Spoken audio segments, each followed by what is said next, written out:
Stroke is a very serious problem, and micro-X's technology lends itself to being able to take imaging where it's needed.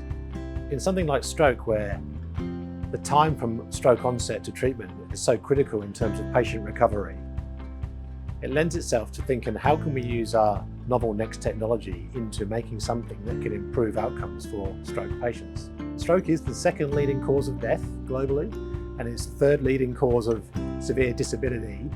Quite early in the journey of micro-X, we identified that one of the key benefits of the carbon nanotube technology was the ability to make small X-ray tubes and put them in arrays around an object so that we could image CT without having the complexity of moving big, heavy weights.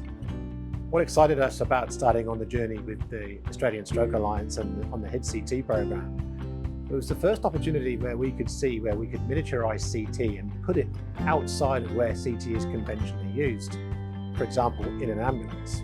We started to think about, well, will it work? How can we do it?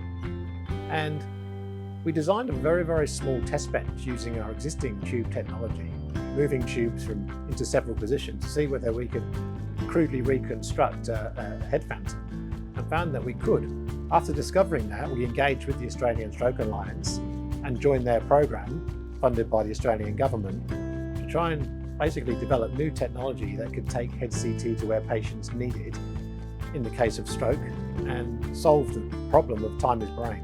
We were confident from our very early days of doing some initial imaging that it would be achievable to use a sparse array of tube to reconstruct CT. There's been several things we've had to overcome, but underpinning it all was the fact that we had a really large collaborative group that were all engaged and willing to try and make it happen. Partners such as Monash University Health Collab, Johns Hopkins iStar Labs, and our own internal team of scientists and engineers. So right now we have built our very first imaging test systems. We call them test benches.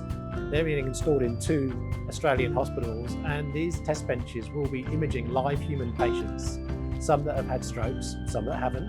We'll be able to determine if the image quality that we're producing meets the standards required by those making the diagnosis, the radiographers and neuroradiologists. Assuming that is successful, we'll then be able to complete the device development, make all the regulatory submissions, and start looking at opportunity to deploy the technology into different countries and different regions and start assessing the impact and benefit of it actually in a real environment.